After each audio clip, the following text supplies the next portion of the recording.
네, 관련 이야기 이수곤 전 서울시립대 토목공학과 교수, 맹소영 웨더 커뮤니케이션스 대표와 나눠보겠습니다. 네, 좀 전 홍진우 기자가 전해줬다시피 현재 지금 부산은 이제 태풍이 다가오면서 빗방울이 점점 굵어지고 있다고 하는데 우리 맹 대표님 먼저 여쭤볼게요. 이번 이 태풍 장마 이어서 곧바로 오니까 참 걱정인데 이 위력이 어느 정도의 태풍인가요? 일단은 태풍치고는 규모도 작고 강도도 약한 태풍인게는 맞기는 합습니다만 이 태풍이라는 사실을 잊어서는 안 되는데요. 우리가 보통 태풍급 저기압이 지나간다고 했었을 때도 굉장히 강한 강도를 가지고 있지 않습니까? 이거는 정말 태풍급이 아니라 태풍입니다. 그래서 열대 해상에서 많은 열과 강한 바람을 머금고 중위도까지 힘겹게 올라왔습니다. 그래서 자체적으로 가지고 있는 에너지가 나가사키 원폭 10,000개를 가지고 있을 정도의 위력인데 네. 태풍치고는 막내라는 거죠. 그래서 예. 중심에서 불고 있는 지금 바람이 시속 18km 정도, 초속입니다. 초속 18m 정도, 시속으로 따지면 60km가 넘고요. 네. 그리고 강한 바람과 함께 강한 바람의 반경이 넓기 때문에 이번에는 비도 비지만 바람에 대한 피해를 좀 대비를 하셔야 될 것 같습니다. 지금 중심 기압이 998 헥토파스칼, 보통 한 1000 헥토파스칼 약간 밑도는 수준인데 네. 강도 높은 태풍은 한 950까지도 중심 기압이 떨어지기도 합니다만 네. 그래도 지금 뭐 산사태라든지 지금 많이 우리나라 상황이 안 좋은 상태에서 다가오는 태풍이기 때문에 비와 바람에 대한 대비가 좀 필요해 보입니다. 네. 네, 이번 태풍 장미 예상 경로가 어떻게 됩니까? 지금 제주 해상 부근을 지났습니다. 제주를 스쳐서 지나갔고요. 이제 조금 뒤져 3시면은 통영 부근의 육상에 상륙을 합니다. 네. 그리고 영남 해안 지역을 경남 내륙 지역을 살짝 거쳐서 오늘 오후 6시쯤이면은 포항 부근의 해상에서 동해상으로 빠져나갈 것으로 보이는데요. 오늘 자정을 넘어서 12시 24시간 내로는 소멸이 될 것으로 보이기는 하지만 이 태풍이라고 하는 게 중심을 향해서 반시계 방향으로 회전하면서 강한 바람과 또 지역적으로는 강풍과 함께 호우를 동반하기 때문에 지금 주변 지역에 내려져 있는 호우특보도 예전 같은 경우에는 남부지방이면 남부지방, 중부지방이면 중부지방으로 호우특보가 내려져 있는데 지금은 나선형으로 중심을 향해서 태풍이 불어들어가는 방향에 따라서 굉장히 불규칙하게 호우특보가 내려져 있습니다. 이게 바로 태풍의 특징입니다. 네. 네. 참 남부지방 피해 크지 않을까 참 걱정인데 일단 포항 쪽으로 해서 빠져나간다고 하면 이 수도권에는 이 태풍이 큰 영향을 미치지는 않는 건가요? 그렇습니다. 지금 그렇기 때문에 이게 태풍특보라고 하는 거는 특보 중에서 가장 높은 등급이라고 보시면 됩니다. 예. 그러니까 호우특보급 이상. 그리고 강풍특보급 이상, 그리고 바다에서 풍락특보급 이상이 될 때 내려지는 게 바로 태풍특보인데요. 지금 현재 서울, 경기, 강원, 영서 지역으로는 이제 태풍특보 예비특보도 발효가 되고 있지는 않습니다. 그리고 지금 태풍이 워낙 빠른 속도로 이동을 하고 있기 때문에 지금 어젯밤부터 내려졌던 제주 남쪽 먼해상은 이제 태풍특보가 아니라 이제 풍랑특보로 전환이 됐습니다. 예, 그만큼 바람만 바다에 많이 남아있을 뿐인 거지 이제 비와 바람이 조금은 좀 멎어들었다는 건데요. 예. 하지만 좀 영남 지역은 사정이 다릅니다. 지금 현재 경남과 경남 주변 해상을 중심으로는 지금 태풍특보가 확대 발효가 되고 있고요. 예. 오늘 오후가 되면은 전라도 지역 그리고 경상북도 지역, 밤이 되면은 강원도 남부 지역으로까지 확대 발효가 되기 때문에 네. 이 태풍특보가 발효되는 시점에서 강풍이 좀 이제 확산이 된다라고 보시면 되겠습니다. 네. 네, 이미 긴 장마 또 집중호우로 집안이 많이 약해진 상태잖아요. 태풍이 또 올라온다고 하면 또 다른 산사태 피해 걱정 안 할 수가 없는데요, 교수님. 그냥 일반 흙이 쏟아지는 것보다 흙과 돌이 쏟아졌을 때 더 크게 피해를 입을 수 있다라고 볼 수 있는 건가요? 네, 무거워서 그렇습니다. 물은 우리가 단위 중량이 1g이거든요. 근데 흙은 한 2 정도 되고 암석은 3이 되는데 두 개 같이 흘러들면 한 2배 정도가 네. 큰 무거운 게 내려오기 때문에 그리고 또 조심해야 될 게 보통 물이 내려오면 계곡을 따라서 S자로 쭉 따라 내려오는데 이게 무거우면요. 이게 직진해버려요. 무거우니까. 그러니까 이게 진로를 일반 사람들은 개울가 옆에 있는 사람들은 괜찮았는데 네. 산사태를 다른 사람 피해를 봅니다.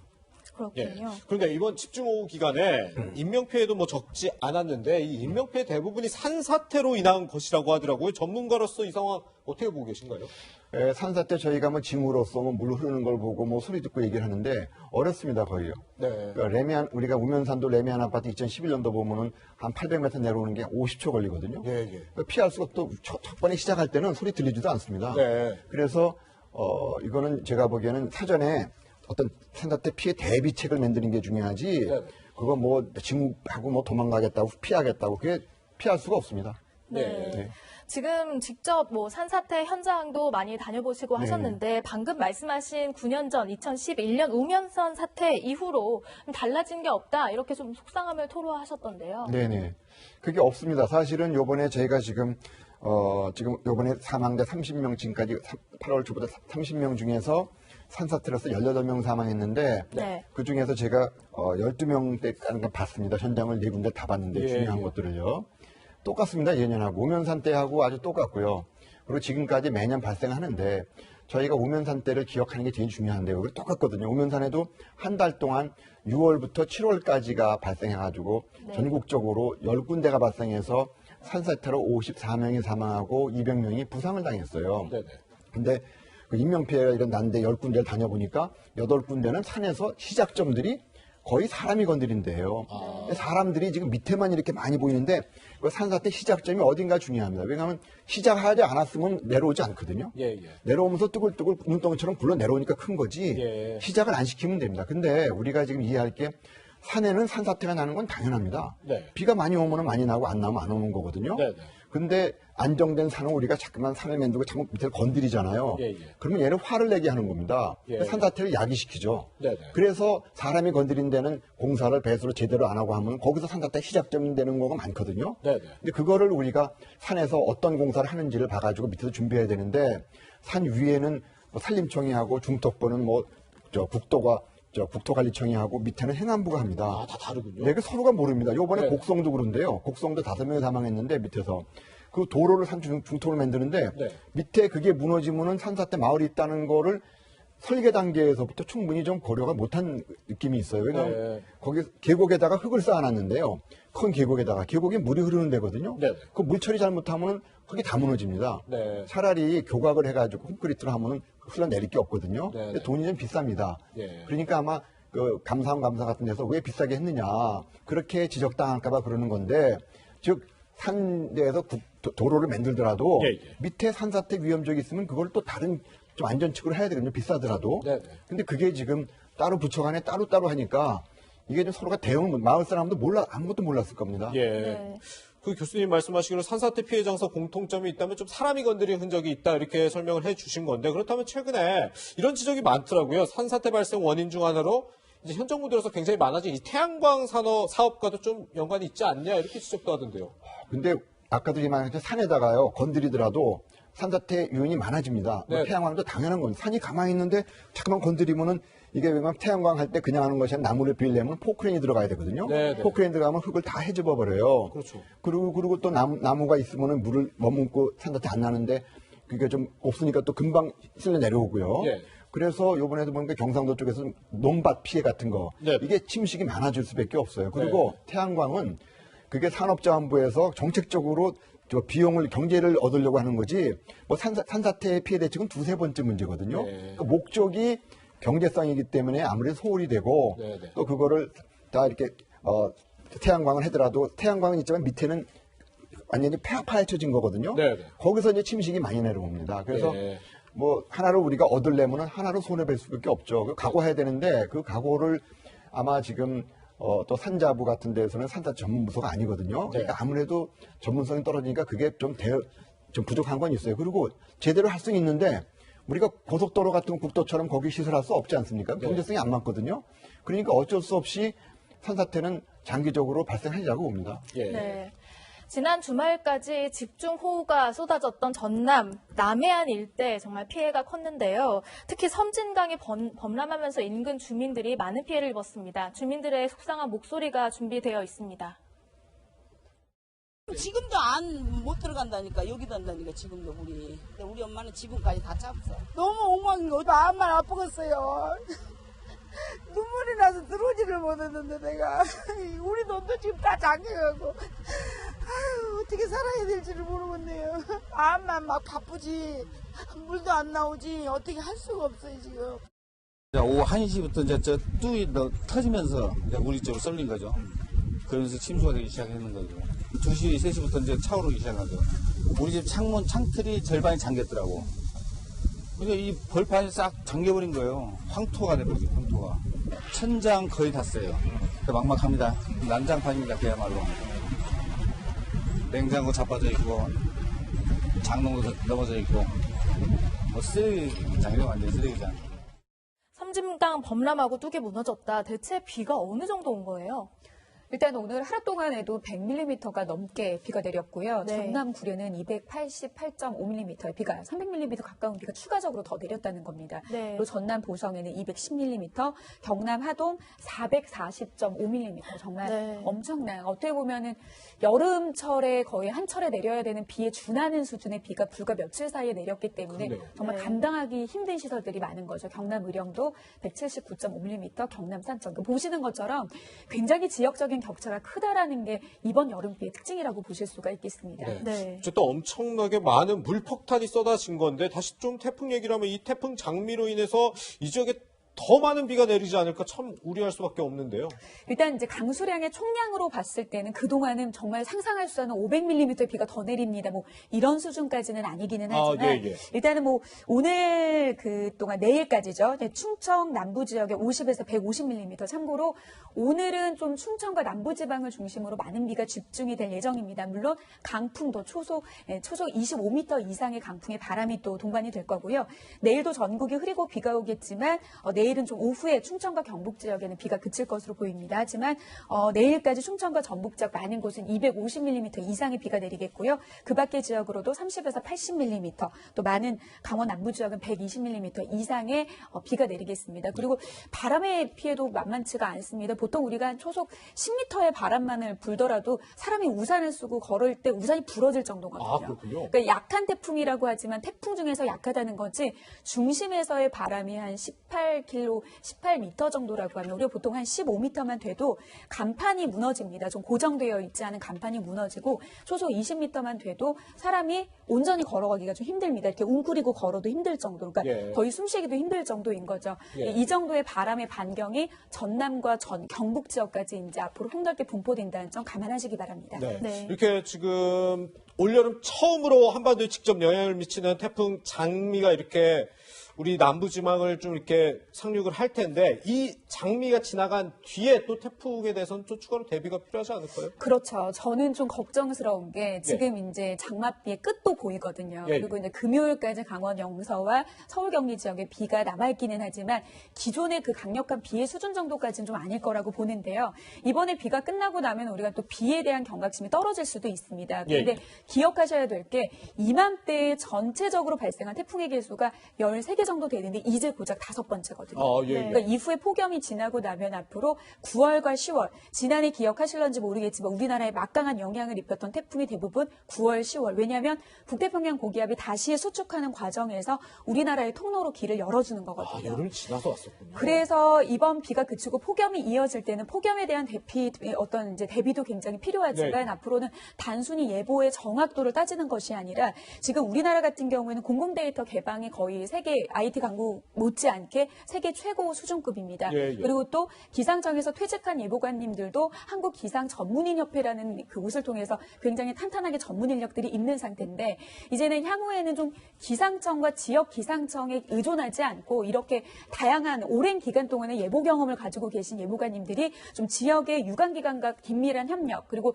유관기관에 소속되어 있는 예보관들이 좀 즉시적으로 지자체적으로 대응을 할 수 있는 그런 예보 시스템으로 빨리 좀 개선하는 방법이 좀 필요할 것 같습니다. 예. 네. 이번 주도 내내 비 예보가 있다는 소식이 좀 우려를 키우는데요. 약해진 지반 그리고 산사태 또 추가로 일어날 수 있다. 걱정도 많이 되는데요, 교수님. 피해를 줄이기 위해서 할 조치 중에 가장 중요한 게 원인 조사, 원인 분석 같은 것들이 가장 중요하다라는 얘기가 많이 나오더라고요. 네네.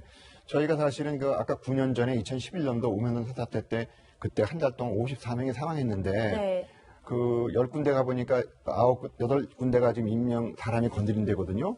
그렇다는 얘기는 공사만 잘하면 문제가 없다는 얘기예요. 그러면 원인을 제대로 밝혀서 아마 거기에는 지금 우리가 누구 공사 잘못하고 공무원만 탓하는 것이 아니라 네. 제도적으로 어쩔 수 없는 문제들이 있어요. 뭐 싸게 하면 기술적이 할 수가 없죠. 그러니까 제도 법적인 문제 여러 가지가 얽혀 있는데 그런 것들이 제대로 밝혀지질 않아요. 왜 그런가 하면 관련 공무원들이 있고 공무원들이 부담 책임져야 되고 업자들도 있고 그래가지고 이게 그리고 또 전문가들이 또 안전진단 하더라도 전문가들도 마찬가지입니다. 부담스럽습니다. 그래서 네. 특히 인명사고가 많이 난 것들하고 이런 것들은 누가 하더라도 그 원인을 밝히기가 쉽지 않습니다. 네. 그래서 아마 요번에 제가 보기에는 지금 인명피해 난 것들은 제가 보기엔 그 감사원 감사에서 특별하게 여러 부처가 돼 있기 때문에요. 네. 해가지고 원인을 밝혀야만이 거기서 실마리가 생기는 겁니다. 누구를 처벌하겠다는 것이 아니라 예, 예. 그걸 해야만이 앞으로 뭐 개선 사업이 생기죠. 지금은 9년 전에 아무런 천재지변이다 전부 다 그렇게 얘기하니까 지금 하나도 바뀐 게 없는 거거든요. 네. 그리고 우리가 사실 핑계대기가 좋아요. 비가 많이 오니까 옹벽이 무너지거든요. 예, 예. 그럼 비가 많이 왔다 이렇게 핑계를 댑니다. 근데 우리가 옹벽 만들 때는 우리나라가 사실은 세계적인 토목 기술, 임업 기술, 이 지지 기술들이 있는데 이것들이 반영이 안 돼요. 그리고 비가 많이 왔는데 옹벽이 무너지는데 왜 하필이면 그게 무너지는데 옆에 있는 건 안 무너지고 네. 그거는 뭔가 그 지질 조건하고 제대로 공사를 안 했다는 얘기거든요. 예, 예. 근데 비용을 주지는 않습니다. 그거 뭐 옹벽에만 이쁘게 하고 건물만 이쁘게 짓지 그 옹벽에 대해서 한 10분의 1만 조사 비용을 내야 되는데 안 하는 경우도 많고요. 그러니까 그것 때문에 그렇습니다. 예. 네, 대피하거나 뭐 관련 정비, 시설 정비 같은 것들 외에도 철저한 원인 조사가 필요하다 이런 말씀을 또 주셨습니다. 네, 이렇게 그칠 줄 모르는 비에 이들 역시 지금 속이 타 들어갈 겁니다. 바로 강원 춘천에서 발생한 의암댐 사고 실종자들의 가족 얘기인데요. 또 김민재 오늘 오전에 좀 추가 실종자 발견이 됐다고요. 그렇습니다. 오늘 오전 8시쯤에요. 춘천시 서면 덕도언리 등성폭포 인근 북한 강변에서 실종자 시신 한 구가 추가로 발견이 됐습니다. 이곳은 사고 지점에서 한 2km 정도 떨어진 곳인데요. 신원을 파악해 보니까 춘천시청 주무관, 실종됐던 춘천시청 주무관으로 알려졌습니다. 현재까지 남은 실종자는 2명입니다. 이 사고로 현재까지 7명이 실종돼서 1명이 구조됐고 오늘까지 4명이 숨진 채로 발견됐고요. 나머지 실종자는 2명이 지금 아직 수색 작업을 벌이고 있는 그런 상황입니다. 네, 지금 김민재가 얘기한 것처럼 실종자를 찾는 수색 작업 계속 이어지고 있는 상황입니다. 사고 당일 이 위험천만한 수초선 고박 작업 지시 여부를 둘러싼 논란이 계속 이어지고 있는데요. 이재수 춘천시장 지난 7일 브리핑을 통해 이렇게 얘기를 했습니다. 해당 주무관은 아내분의 출산으로 출산 휴가 중임에도 누군가의 연락을 받고 현장에 출동한 것으로 보입니다. 담당 계장은 그 해당 주무관에게 떠나가게 내버려둬라, 사람 다친다, 출동하지 마라, 또 기간제 절대 동원하지 말라 강하게 지시하였다 했습니다. 수초선 고정 작업을 처음에는 업체 직원들이 한 것으로 보입니다. 담당 공무원이 당시 상황을 어떻게 알게 되었고 또 현장에 나갔는지, 담당 공무원이 기간제 공무원의 근로자에게 지원 요청을 하였는지 여부는 명확하게 확인되지 않고 있습니다. 다만 네, 이재수 춘천시장이 사고 다음 날 이렇게 브리핑을 한 내용이 지금 논란인데요. 사실 비가 이렇게 많이 올 때에 수초섬을 관리하기 위해서 뭔가 관리를 지시했다. 이렇다면 좀 문제가 아니냐라는 비판 여론도 지금 있더라고요. 그럼 제가 말씀드리기가 좀 그런데요. 대동상이. 네. 제 전문성이 좀. 아, 그렇군요. 어쨌든 지금 이런 문자 메시지도 공개가 되기도 했습니다. 춘천시 관계자가 실종자 B 씨에게 보낸 문자 메시지인데 이게 지난 5일 오후 12시 3분에 있었던 문자 메시지라고 합니다. 3시부터 소양댐 방류하오니 인공수초섬 안전하게 관리를 해주세요. 이런 문자를 보냈기 때문에 이게 춘천시 차원에서 이 안타깝게 실종된 분들에게 이 작업에 지시가 있었던 것 아니냐, 이런 지금 의혹들이 나오고 있는 것이고, 또 지금 이재수 춘천시장 브리핑에서 봤다시피 이게 지금 춘천시 차원에서 지시가 있었던 건 아니냐. 물론 춘천시에서는 지금 지시한 적 없다, 이렇게 부인을 하고 있습니다. 그렇기 때문에 이게 실종자들에게 이 사고의 책임을 묻는 것 아니냐. 춘천시 차원에서는 큰 문제가 없었다, 이런 취지로 지금 브리핑을 하고 있기 때문에 상당히 논란이 이어지고 있습니다. 네, 많은 논란이 이어지고는 있지만 실종자들의 가족들은 뭔가 춘천시 그리고 춘천시장에게만 책임을 묻기에는 좀 무리가 있다. 모쪼록 안전한 수색 작업에 총력을 기울여 달라라는 입장을 밝힌 바 있습니다. 자, 두 분과는 오늘 말씀 여기까지 나누겠고요. 저희 여기서 인사드리겠습니다. 고맙습니다. 네, 고맙습니다.